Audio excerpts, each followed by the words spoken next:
Okay,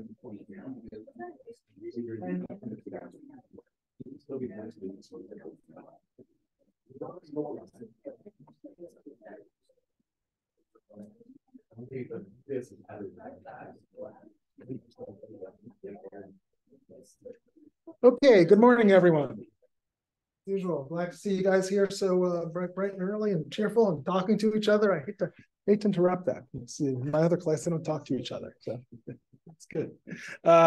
Okay, so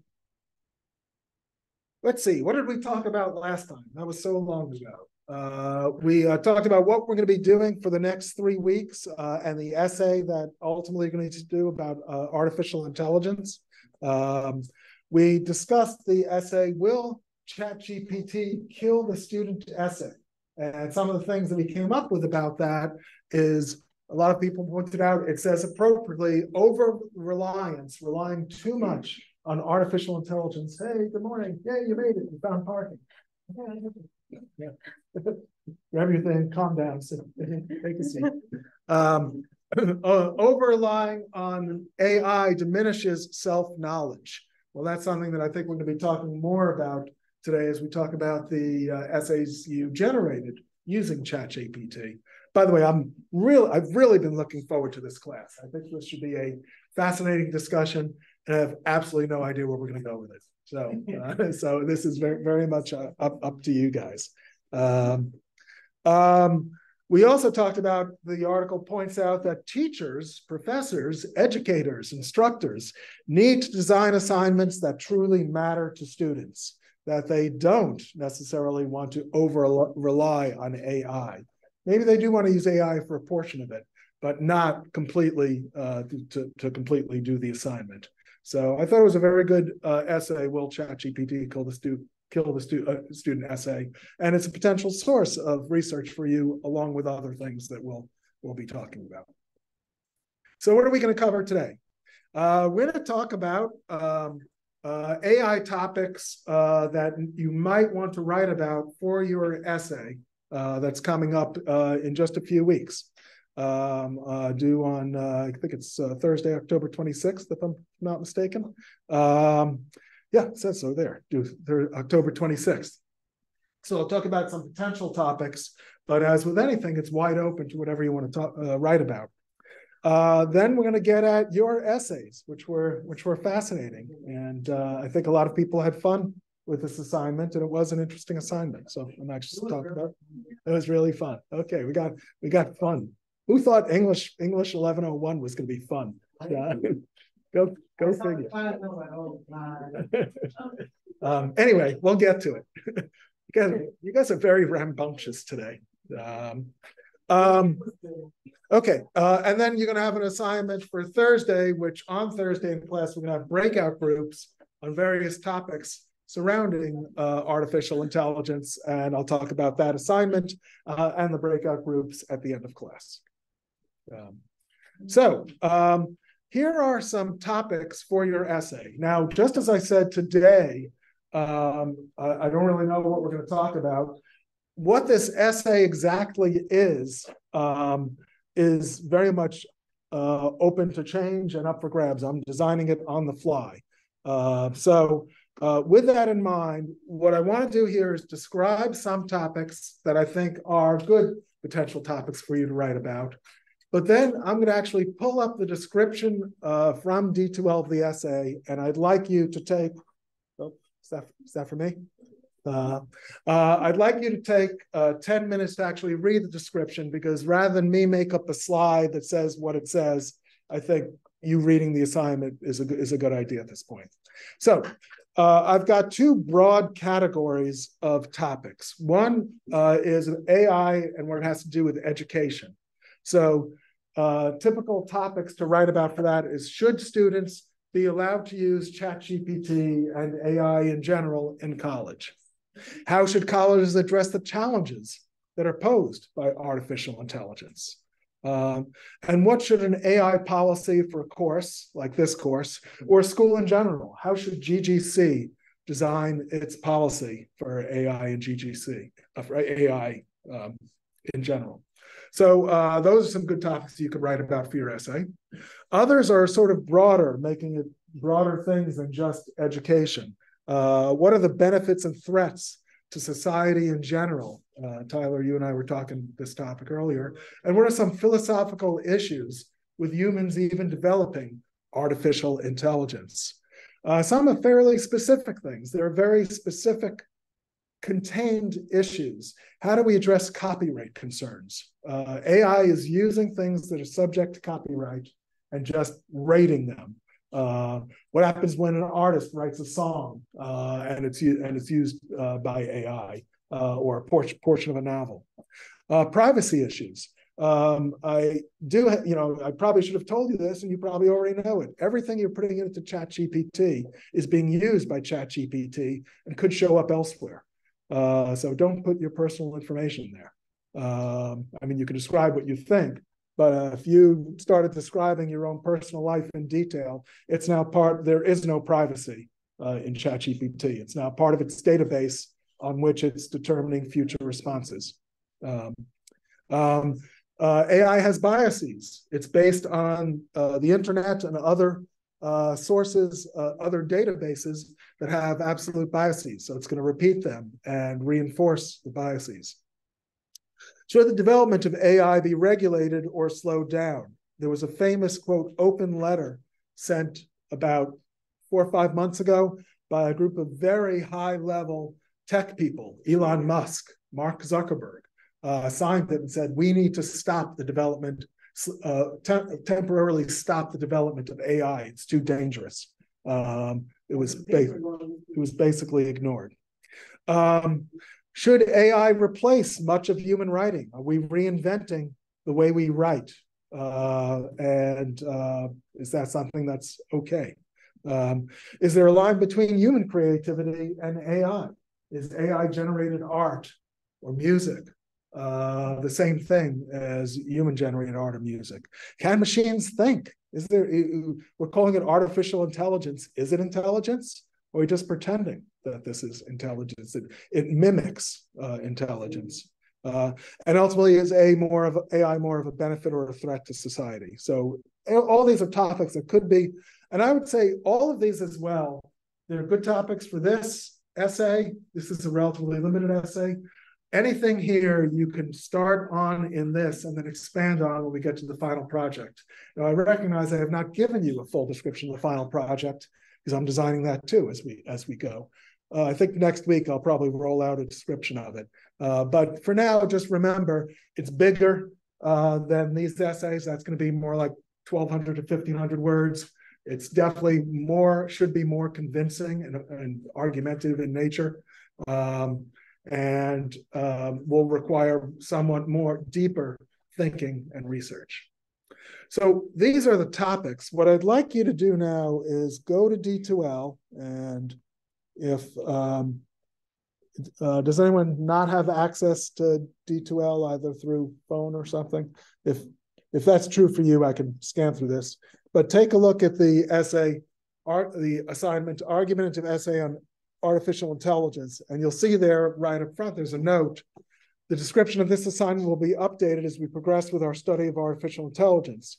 We will discuss any significant revisions in class, but you should check back and reread the description before completing the assignment. So why don't we take 10 minutes and read through, and then I'll open it up for questions. That also gives me a chance to oh, sure. So if you go to activities, assignments, and scroll down, argument. So it's under.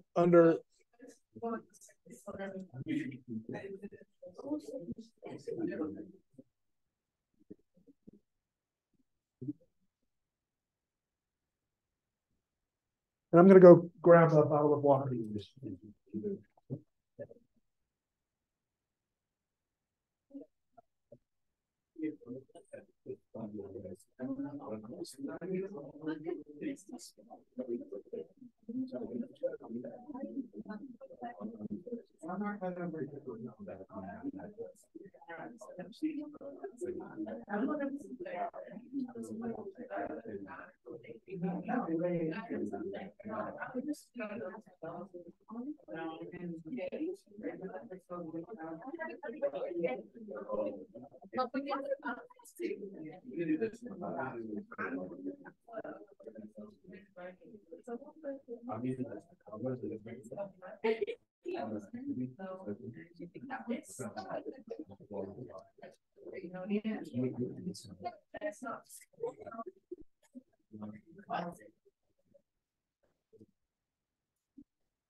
Oh yeah, but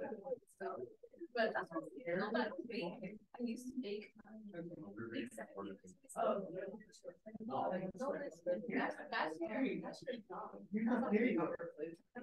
that's not kind of doctors. The point is that it's so much. I'm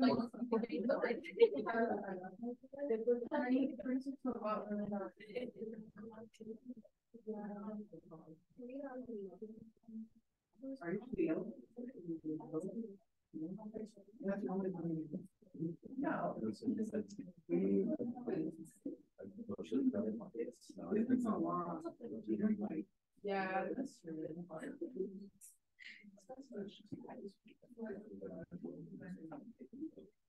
My favorite of all time. No,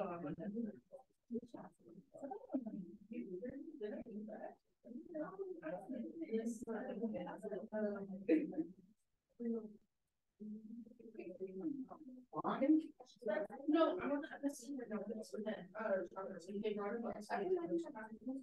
And like, oh, yeah,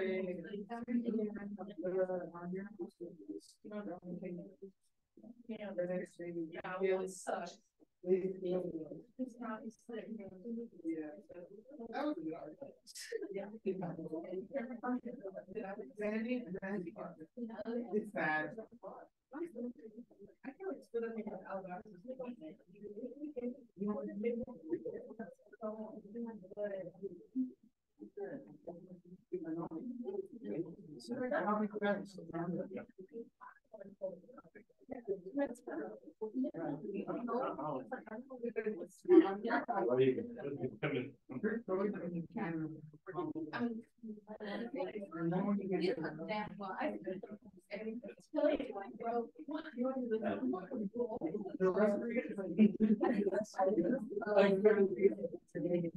That's right.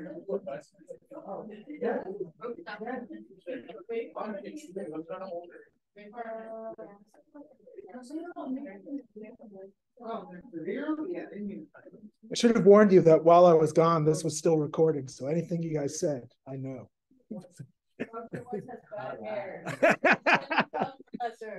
There you go. I did used to have bad hair.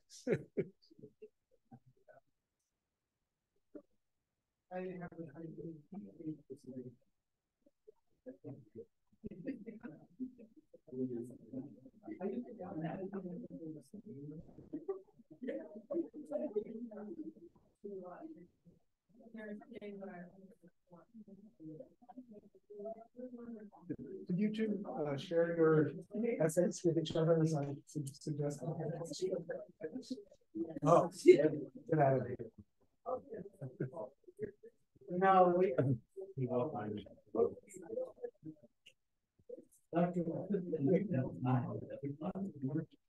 I did not know that. I'm sorry, Tyler. I guess you're not that close. I was like, so familiar. Oh,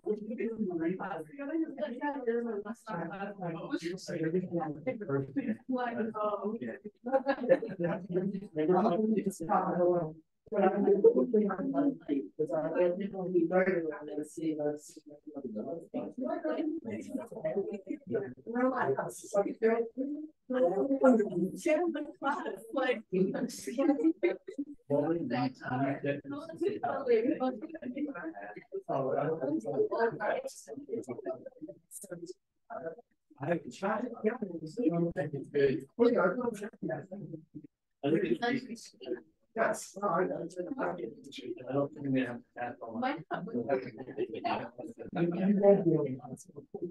Yeah. I agree. Oh, yeah. Okay, let's come back together. Actually, let me pull up the description of the assignment again. Let me just open it up. Anyone read this and go, I have absolutely no idea what he's asking for? Yeah, Susan says, yeah, she has no idea what I'm asking.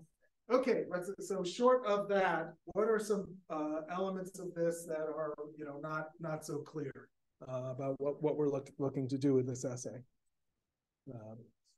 Nothing. Everything is completely clear. I would say this. I tried to come up with a broad group of topics and to suggest a number of things, all of which are available on D2L that are good sources of research. I do think it's important that in reading this research, hey Gabriella, you try to think about both sides of whatever you are writing about. In the next class, or rather next week, we're going to be talking about what does it mean to have an argumentative essay? What is the rhetoric? What is the form of logic that goes with an argumentative essay? And an important part of it is considering both sides of an issue, showing that at least you're aware there is another side of the issue. So some of these articles are designed to help you do that. Some of the sources of research are designed to help you do that. Now, if you know of something that you've read about AI and you want to use that, great. If you're uncertain if it's a good source of research or not, email me and send me a link to it. There certainly is a lot that is said about this topic, which is not very authoritative. It is based entirely on opinion. And that's okay because it's a brand new topic.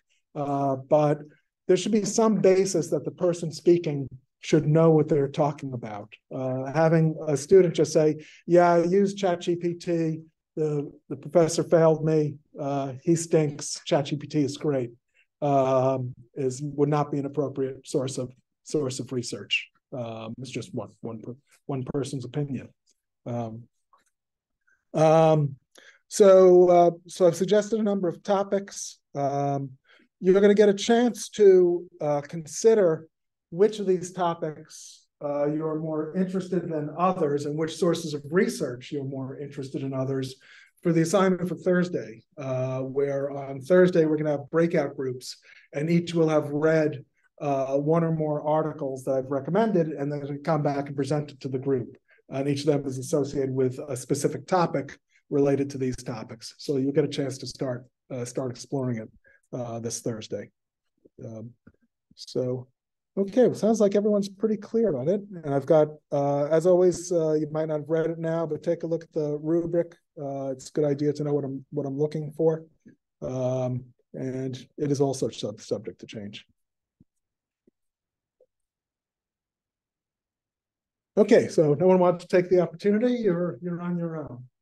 Truthfully, I do think it's important that you read the details of an assignment before doing it. Sometimes you assume you know what's in there, and you might not know. And professors have told you what they're looking for, so you might as well read it. Okay, so this was a really fun and interesting assignment. If nothing else, it was fun to see what you guys are interested in. So here is a list of the topics. If you sent it in just this morning and it was close to class time, it's not on the list, so my apologies to you. So the topics included Kendrick Lamar. This would be fun to see who could predict whose topic. The most predictable, Gavin, I'm sorry, is you. The storm of 1993, the storm of the century. Well, you can talk to Gavin about it sometime. Okay, guys, calm down. My Hero Academia, which is an anime series. Love of Baking, the transformative power of makeup, the sitcom Friends, Lionel Messi, planting plants as a hobby, the Netflix series Heartstopper, New Girl, the series, World War II, The Handmaid's Tale TV show, Socrates, that was fun. I enjoyed that. The One Piece saga, The Art of Anime. Anime, if we chose the topic that's the most popular in this class, it's anime. Something related to anime. Joining a string orchestra, so we got a couple of people. Where's the cello? Did I not put the cello in here?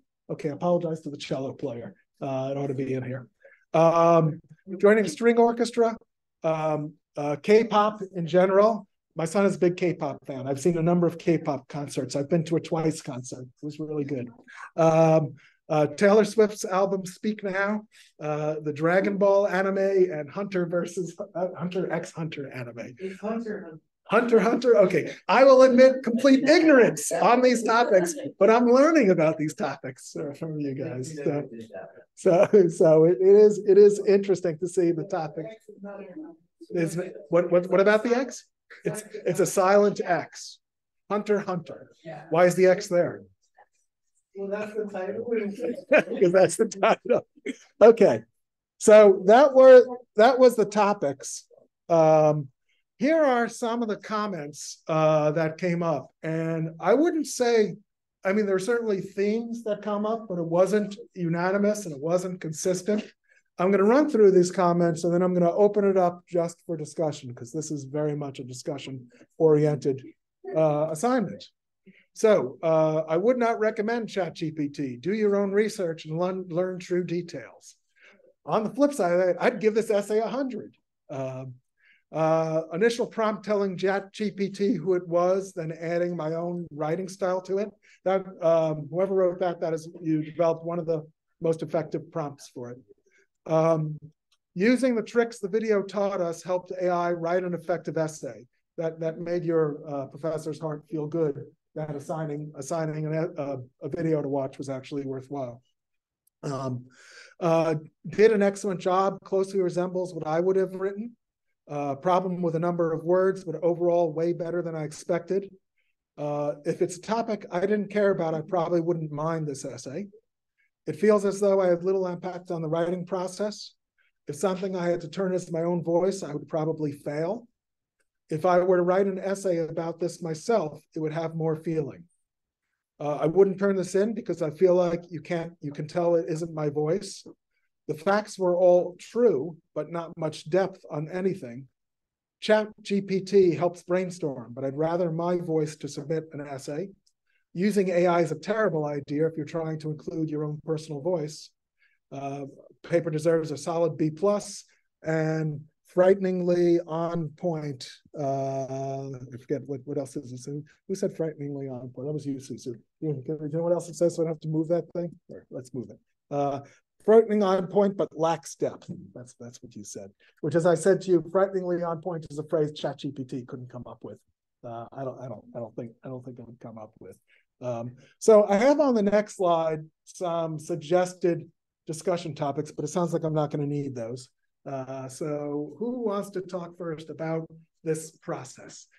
Okay, yeah, I saw your hand first, sir. I'm going to be moving this around to see if I can actually record what you guys say. It honestly gave more of an opinion than I thought it was going to. Like it subtly did it. Like it would give like, oh, it shaped the way we view this. And I was like, oh, like it's coming from a point of view perspective. That's kind of an opinion. So right. It was more than just like facts. What did you write about? Friends. Friends. Okay. So it was talking about how there was a same-sex marriage on the show, and it was talking about how like it was like the first like real like same-sex marriage on TV, and it was like including that, it was making it more inclusive. And I was like, that's an opinion, because not all people would feel that way. So I was like, that is a stance on something. Right. And did you, is that an opinion you share? Yeah. So I was. But it's not necessarily something you would have included in the paper about it, probably. Yeah, no, because that strays away from my opinion. But I was very shocked that like it took a stance on that, because some people, I mean, it was a fact, but it could have been like, well, it made some people feel this way, like, and the negative, but it took like a positive stance on it, but it still gave its opinion, which I was surprised. Thank you. Did anyone else find that it was surprising the extent to which it gave opinion? I mean, I agree. I mean, it doesn't have a stance on anything. It doesn't even really think. It just associates words. So it's picking up an opinion from somewhere else. Somewhere discussions about Friends have raised this topic. And so it's bringing it up and basically therefore repeating an opinion that's been heard. So that ties into the idea of biases, for one thing. So it's going to repeat a bias that's in something. It's going to, make up opinions that might not be yours. No, I call it making up. It's going to include in it opinions that might not be yours. So, Gavin, I saw you with your hand raised. Yeah. I know I said I'd give mine 100, so I'm going to assume that's mine up there. Okay, But just for the amount of information that there is about the storm itself and just the whole thing, it did a very good summarization of the storm. But the only reason I said I give it 100 is once I told it to add the quantitative data, because without numbers, there's not a lot that you could really judge. So you had to add to it. Yeah. I had to give it a little bit more push. Did it express? I mean, I know you. I mean, you even approached me about this storm, so it's obviously something you find very significant. Did it convey that sense of significance? Yeah. It kind of talked about how big it was in history and how it caused certain things to happen within the meteorological community, like more innovation, radar data and whatnot. So I thought it did a really good job. Were there others? Thank you, Gavin. Yeah. Are there others who felt that it did a particularly good job, perhaps better than they expected? But give it, if not 100, give it something close to 100. Tyler's going to defend. I felt like it did a good job portraying facts. It gave me a lot of facts, so I felt like there's no depth to the facts. Like it talked about the atomic bomb and dropping the atomic bomb in World War II, but it didn't talk about how many people it killed, the significance of it, the research behind it. It talked about FDR and his plans, but it didn't go deep into his plans, how he got into his plans. Yeah.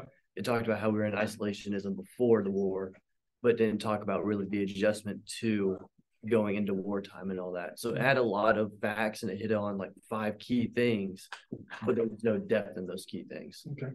So it had a lot but lacked depth. So in that regard, what I asked Gavin, it probably didn't convey in your mind what you would see as the significance of World War II. It felt more like an information dump than an essay conveying a thesis about anything. Yeah. Thank you. Okay, Genesis, going over to you. Is that okay? So you generated one that had a lot of personal voice to it, didn't it? Yes. So how did you feel about the process? I feel like it did a good job. Like I used it. I said that it did an excellent job and closely resembles to what I have written. So yours it seemed like a personal story in with it. Yeah. Was that a true personal story? Did it make it up? No, it's a true story. Like I started wearing, I clearly don't wear makeup as much as I used to, but I started wearing makeup at a really young age, and like it gave me confidence and stuff. Yeah. So Genesis wrote about the transformative power of makeup, and it was a very, very good, and I appreciated the essay. And as I'm reading it, it's talking about as a young teenager, its impact.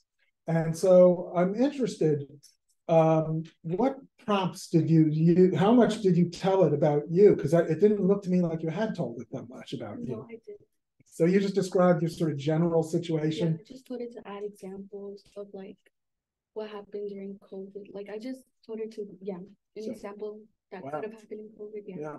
And that's, I mean, I'll restate, thank you, Genesis.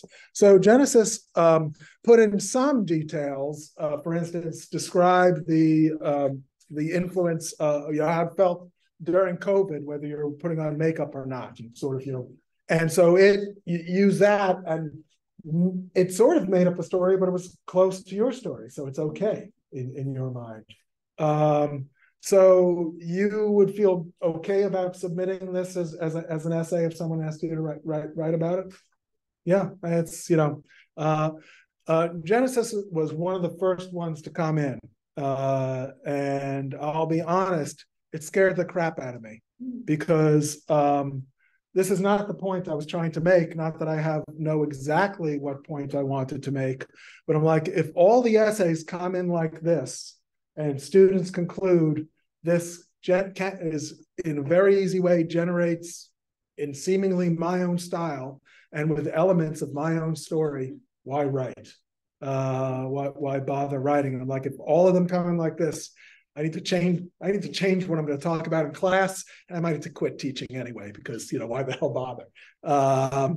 Fortunately, that wasn't the way all the essays came in, but hers demonstrates that it's possible. And it's possible. I mean, it probably took you what, 15 minutes to generate it. It didn't take that long. It's scary.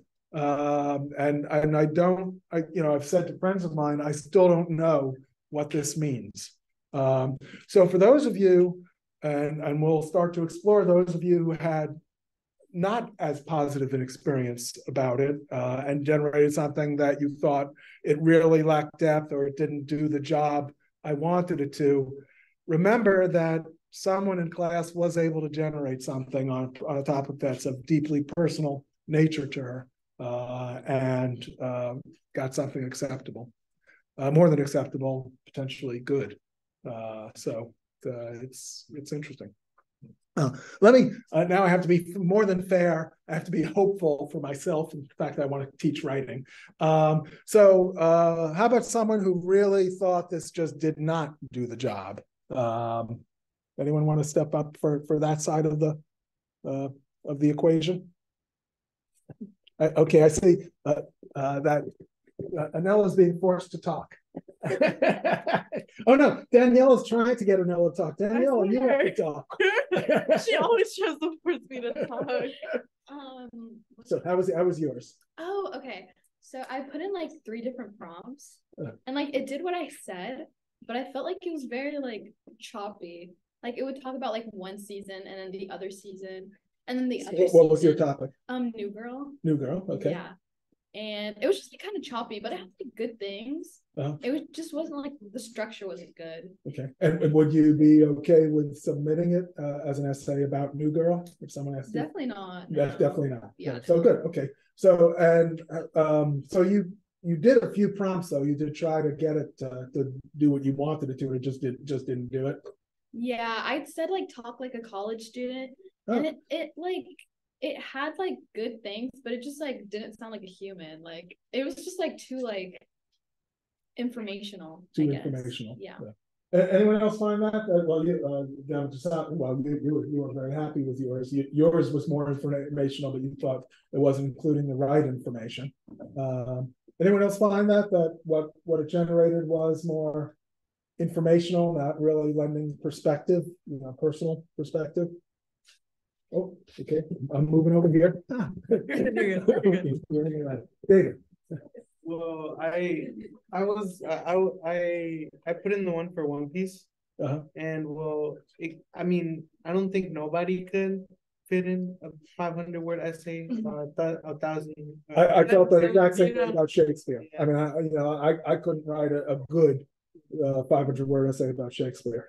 So it did get the major plot points in, but most of the details that I myself would have put in, it didn't even mention them, and it did get some information wrong, like some of the characters and their aspirations, but it overall it did clear. It did, like, if I wanted to tell someone that never watched an episode, never even heard about the series, I wanted to tell them about the overall series. That it did a pretty well job. I think so it deserves a B+. Yeah. I feel like the way I write, even if I'm giving my opinion, it's more of like an informational, like it's based on facts, opinion. Like there's 2 sides to everything, and that's their own opinion, but it's always usually based on facts. So I feel like with the way I write, I usually talk in like an informational kind of way, like here's why, or here's what it is. So I feel like it was kind of the way I would write. It's not necessarily my voice, but it was kind of in the context of the way I write. So that's why I was like so shocked when I was reading it, because I was like, this is Pretty good. Yeah, like I would actually turn this in. Like it's telling you about it and it's telling you like some of the effects that it's had like on why people like it and everything. And I was like, wow. I was like, for me watching this season through so many times, it's really good. Yeah. Well, let me add a little bit of my own. So I gave all you guys a link to. I did this to generate a 500-word essay about Shakespeare, and like David, I feel like there's no way to write a 500-word essay about Shakespeare and say everything that needs to be said. But nevertheless, I did it, and it took about 5 or 6 prompts. And redoing, I need to tell it, a little bit like you, Tyler. I said, you missed this. You didn't cover, his poetry, his poems. So you got to cover that.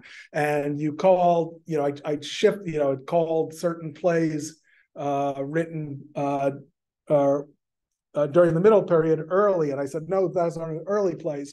Here is early plays, mention about that, and then go move on to that. So I guided it a bit. And like you guys, at first I was like, oh my God, I can't, this is much better in a scary way than I thought. And I wrote down my reaction to that. And at first my reaction was, yeah, I could turn this in and say this was an adequate essay about Shakespeare. The more I thought about it, though, the more it bothered me. Not just the process, but I'm like, the things it didn't say and what it really didn't convey. And then when I went back and read it, I said, no, there's absolutely no way I would turn this in. I couldn't show it to anyone and proudly say, this is my essay about Shakespeare. And to me, the big dividing factor is no one would ever read that and say, I got to read a Shakespeare play or go see a Shakespeare play. And I just think, I hope that when I speak about Shakespeare or when I write about Shakespeare, that people do get that. They get my enthusiasm about it, and that becomes something that that helps inspire them. Well, if this guy likes it so much, maybe there's something in it. And I said to a number of you that I got more of that out of your commentary about writing the essay than there is in the essay. Not for all of you. I mean, Genesis, you got that enthusiasm in it. But for some, it's very flat, isn't it? That it doesn't, there's no excitement. There's no, something to get you going. Did anyone share my perspective on that? Or want to ask Susan? So I just did a very kind of broad interpretation of what anime was in general. Okay. I wanted something that has more of the sort of like a Disney aspect, like a magical aspect, because that's what anime feels to me. And it did not show that. It felt very empty. It did not have what I wanted as in a personal level. And it just didn't give any like. So you wouldn't want to show that to a fellow fan of anime, say, no, and say you wrote it about anime. I would redo. Yeah. So thank you. I mean, that's a good question for you. So those of you who are reasonably happy with your essays, would you give it to someone else who was really into that same thing and say, this is what I wrote about it? I'm seeing a bunch of no's. No, you wouldn't. Yeah. You've been made fun of. Andrea, you wrote about another series, right? Yeah, Heartstopper. Heartstopper. So it just didn't convey. And did you? I think you said that in your commentary about it as well. I just feel like it Okay, she's a fan of Heartstopper too. I feel like you just wouldn't give it enough justice of how impactful it is to like a really big community that we don't have a lot of shows that show that type of affection. Yeah. And yours was a very typical one that I said, I got more enthusiasm and out of your 2 or 3 sentences in the commentary about it than from the whole essay itself. I agree with that.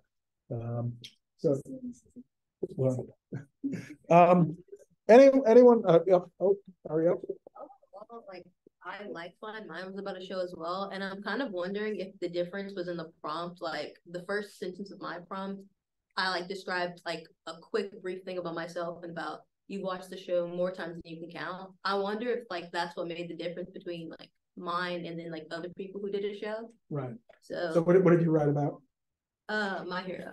About my yeah, that's right. Which I've heard about, and does anyone else know my hero? What's my hero? academia, Mhm. I guess. So you know it.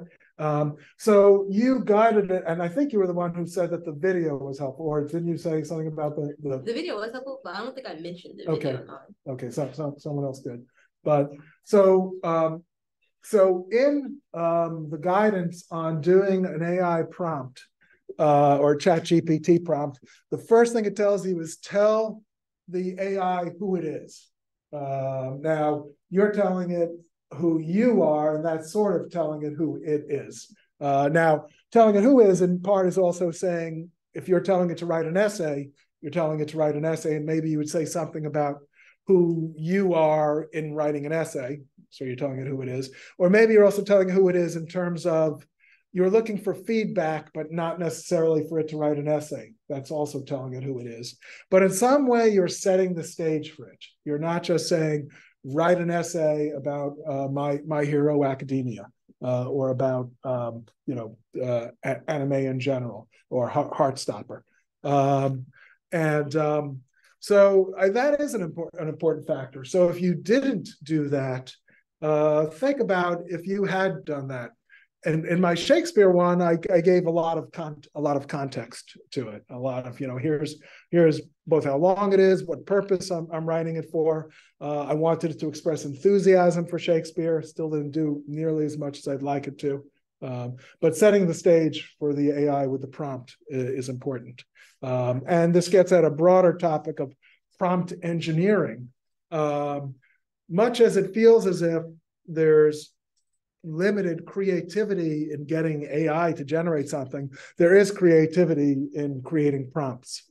And a number of the suggested sources of research I have for you give you very detailed directions on how to do prompts. So for instance, if you want a prompt to generate a form of AI to be your personal writing coach after you're done with this class and to provide you guidance, you can do that and just set it up as a prompt and then keep recopying it from prompt to prompt to give you guidance similar to the guidance you've gotten in this class. You could do that. What I'd like to do is raise a number of questions that occurred to me. We've talked about some of these already, but I'll run down the list and think about. I can choose, one or two that I really want to make sure we talk about. How are we on time? We're not bad. Okay, so how was the quality and how was the process? We've talked about that. What did you learn about using ChatGPT and prompts? We just talked about that giving it more specific prompts are important. Setting the stage for it is important. We've talked a little about the product and personal voice. We found someone who was able to get something that sounded like personal voice, but a number of people felt it didn't have their voice and didn't express the enthusiasm for their topic. Here's a question that is my question in terms of process. Did you find out what you're thinking?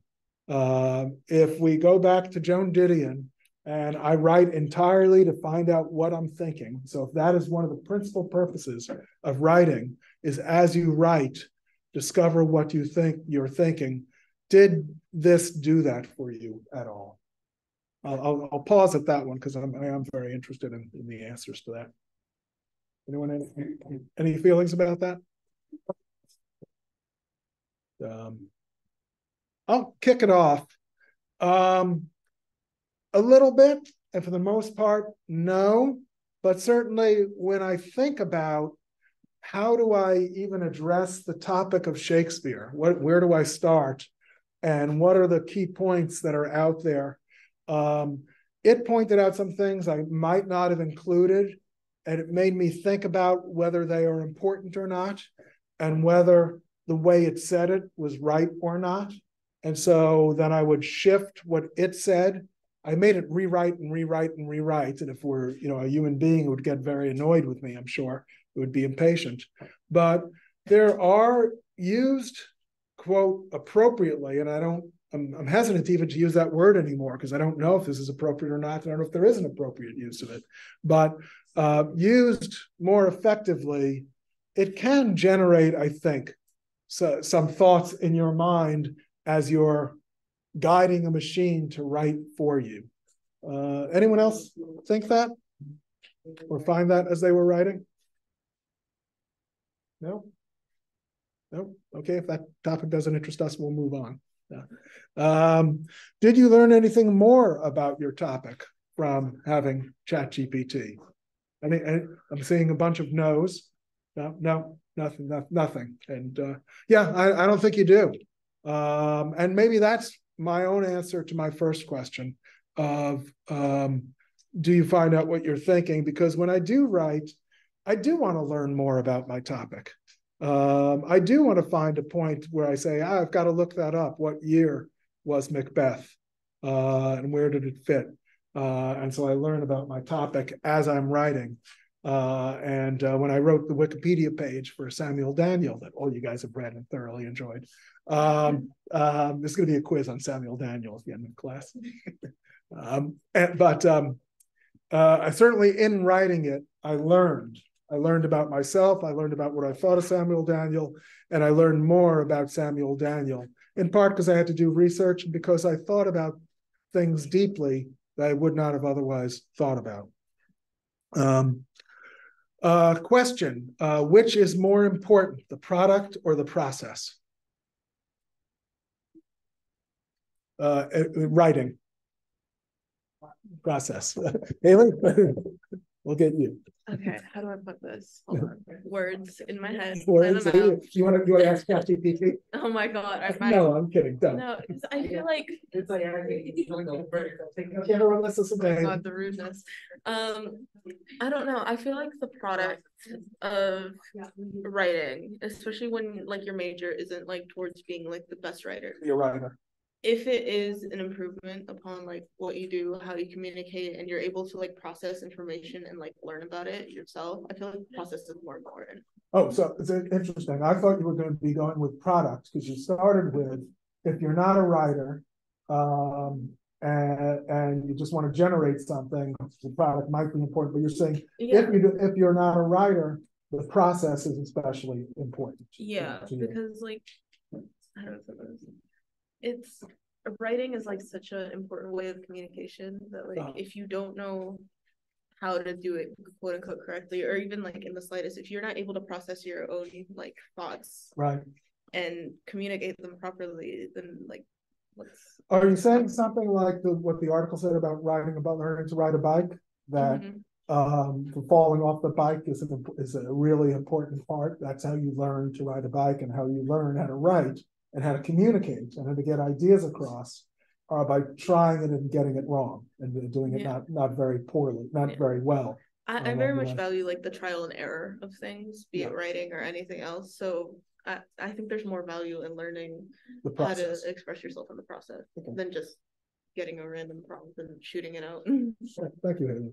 Anyone else want to address that? It sounded like that was generating a lot of back talk here. Which is more important, the product of? I haven't heard from you guys over here. Sorry, you're being picked on. Genevieve or Rochelle, what do you think? What's that? Which is more important in writing, the product or the process, and which was more important for you in this exercise, the product or the process? Well, probably for this exercise, probably the product, mainly because we were looking to see what prompts we put in, how it generates it, and what the outcomes of it, and we were supposed to analyze.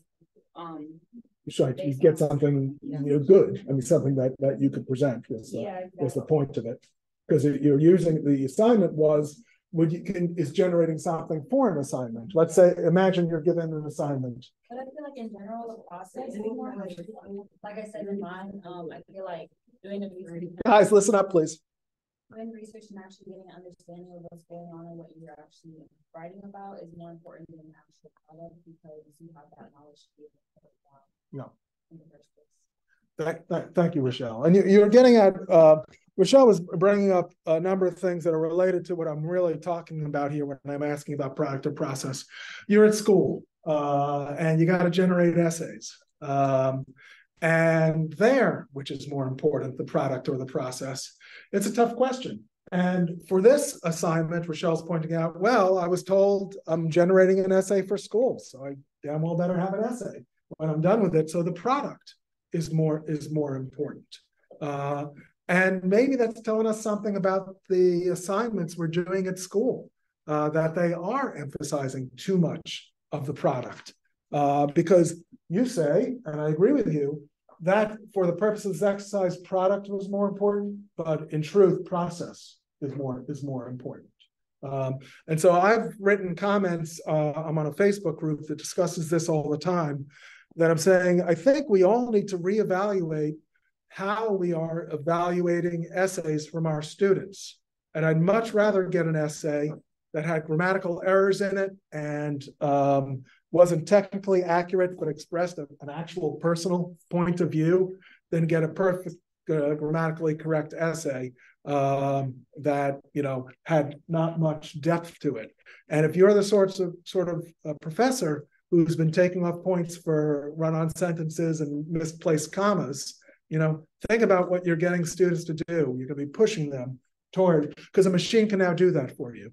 A machine can cover the technical aspects of writing. Can it cover the personal aspects of writing? I'm not sure. Genesis got it to. Many of you say it doesn't. So the question of which is more important in writing, the product or process, probably has to do with your purpose in writing.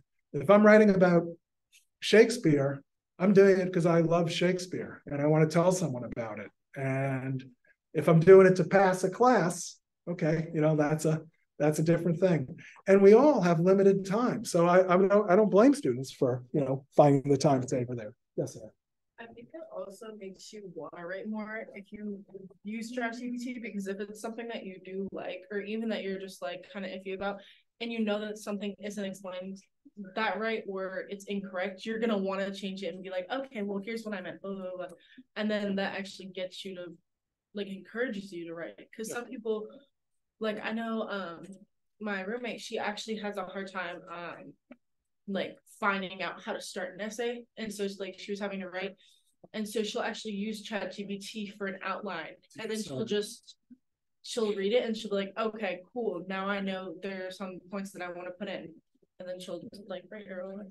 So I think that's great. So so Sarah's pointing out sometimes it can help get you started and it actually makes you want to write more, and I think that's true. But now I want to bring up the flip side. Let's bring up the dark side of ChatGPT. Or am I running late? Oh, we have a little while. Okay, good. Thank you. So how about the laziness factor? How many people how many people people, I know it's not you, who just completely use ChatGPT to submit their essays. I'm pretty sure everyone does. If you don't, ask around. It's happening.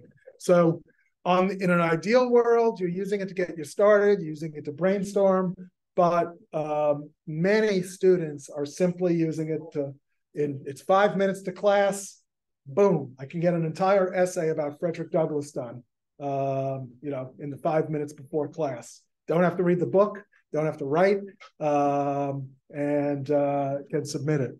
How do we deal with that? And I know it's happening, and I think it really has the potential to diminish human thinking, not just writing, just the ability to think. If we in colleges start relying on this, and let me turn it around. I also compare it to what happened when we went online, because we were forced to during COVID.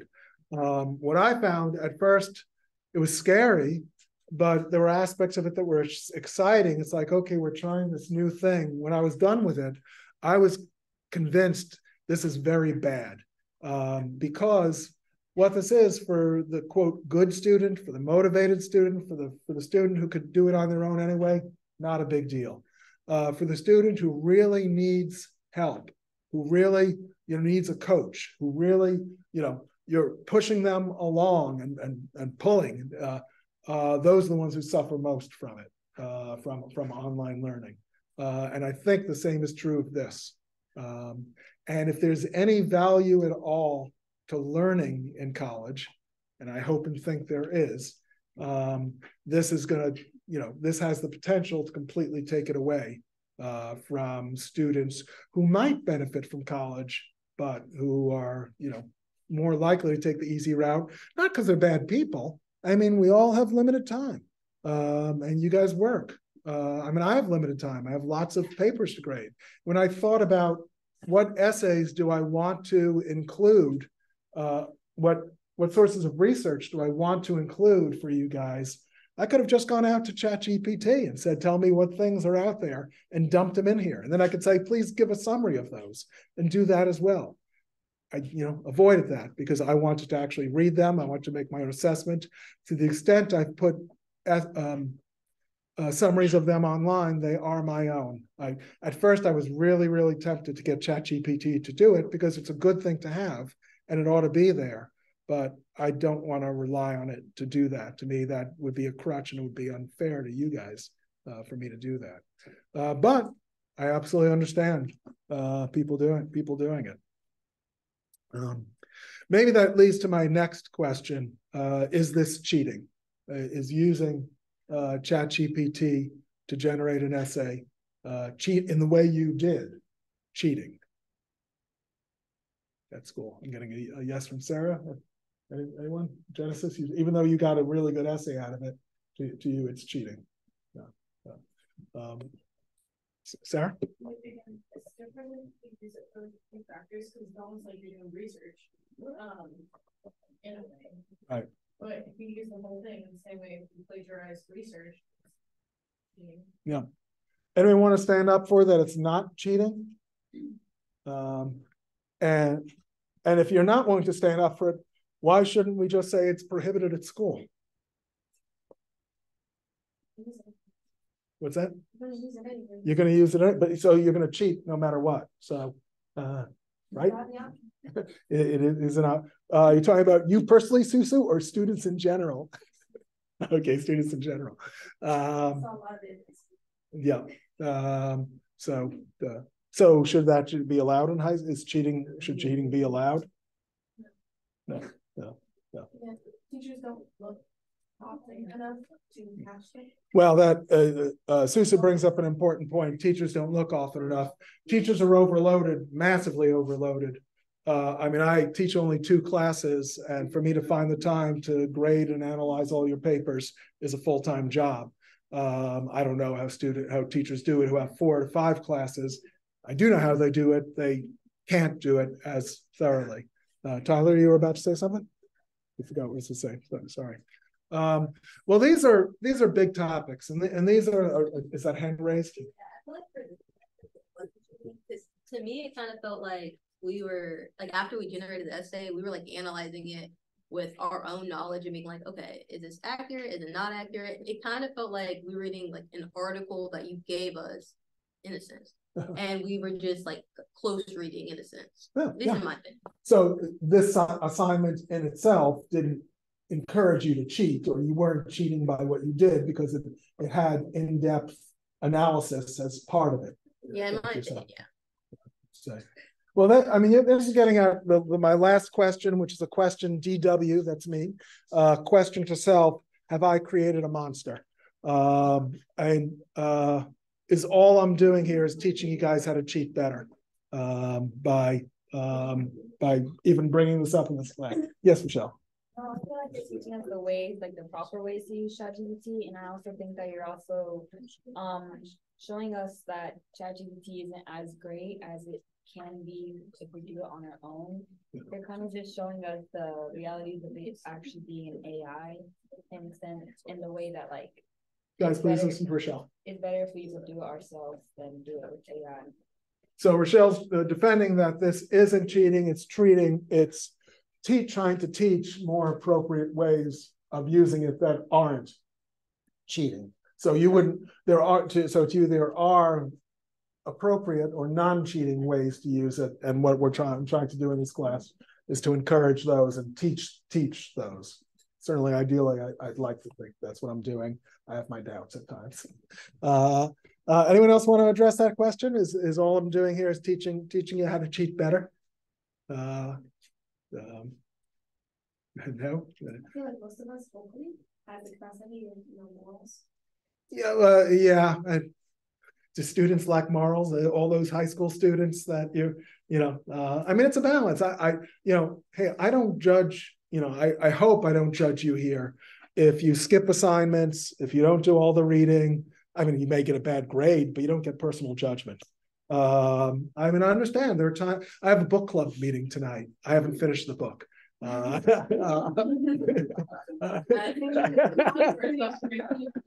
I'll admit it to them. No, I didn't read it. It just wasn't. It's a 600-page book, and it wasn't as engaging as I hoped. And so, I didn't finish the book. I'm not going to fake it either. I'll tell them, but it doesn't make me bad in my book club to not finish the book, and it doesn't make you bad or immoral if you're trying to cut corners here. I think you miss out on the learning and you miss out on what we're doing, and you'll, I hope, get a worse grade. I hope I'll notice it and give you a worse grade because of it, but not like you're a bad person, but just you're in respect of this assignment, you're a C student. That's not a personal judgment. Your job was more important that night. Hey, no problem. It's the way it works. Let's move on. But I do, wonder about this, and certainly plenty of professors, other professors, think that is all I'm doing is, inviting cheating. I'll see how I feel by the end of the class, of course, and decide whether or not I'm going to do this again next semester. Currently uncertain. So help convince me, one way or the other. Okay, so. Thank you. That was I thought, a very constructive discussion. I think we've truthfully made history here. I think that this discussion is one that I will be referring back to for many years to come. And maybe we'll all look back and go, oh, we were so naive about it in one way or another. Okay, so for this Thursday, during class, we're going to have breakout groups. And so there are 7 questions. I'm not sure that we'll have 7 breakout groups because it's going to what questions people choose, but each one has a number of readings. I think we're in the wrong class or early for class. He's not in our class, is he? Yeah. He's new. He's new kid. Okay, so there are 7 questions. Each one has either 1 or 2 readings associated with it. The readings total about 2,400 to 3,000 words. So each one is 15 to 20 minutes. Don't think you'll choose the question based on the shortest reading. Choose the question what sounds most interesting to you. That'll be the shortest reading. And after that, you need to post to a discussion board that says, what did you read? Simply what article it was, and what are the most important points of that article. Here are the 7 questions. Can we avoid the negative side effects of artificial intelligence? What are the risks that come with the development of artificial intelligence? Should AI be permitted in college? How can AI be used effectively in the classroom? How does AI impact the teaching of writing in particular? Is use of AI diminishing students' ability to think? And finally, why do we write if a machine can do it for us? So I have a few minutes. I'll just call up the assignment, and you can see here each one of these has either 1 or 2 articles, and all the articles are available on D2L. There are links. If for some reason you have, some of them are behind paywalls, and if that's the case, I've hopefully produced a PDF of it and put it into the description on D2L. So take a look at the description of D2L. In particular, I want to point out this one, Beyond the Matrix Theory of the Mind, which I really like as an article. So there's an online version of it, all in print. If you scroll down in the description, there's also, so there's a PDF of it in case you can't get to it. And then there's an Apple Podcasts version of it. So if you want to listen to, the podcast version is entirely the same thing. So that one there's a podcast of. So I just point that out. Let me see, where was I? So that's where did my assignment go? Oh, I got away from it with going to the matrix, didn't I? Anyway, so take a look at the assignment itself for Thursday. It has the links to the various articles. If you have any difficulty, please let me know. Post to the discussion board. Based on the discussion board, I'll separate you into discussion groups. And Thursday, you're going to talk about your article among your group and then tell the class about what your article is about. So this is both for you to learn about it and to hear about what others have read about, so you can think about using these for your essay, for your essay about AI, and you are allowed to use these for your essay on AI. Any questions about the assignment for Thursday? Okay, in that case, I'll see you guys on Thursday. Thank you for the excellent discussion.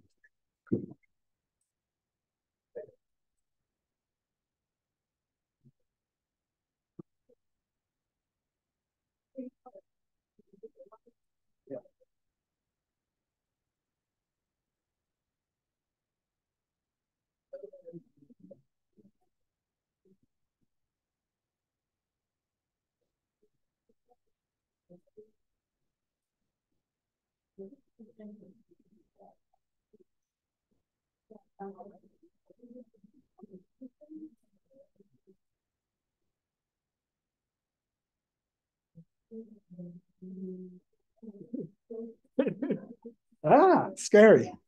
Get that guy off the screen.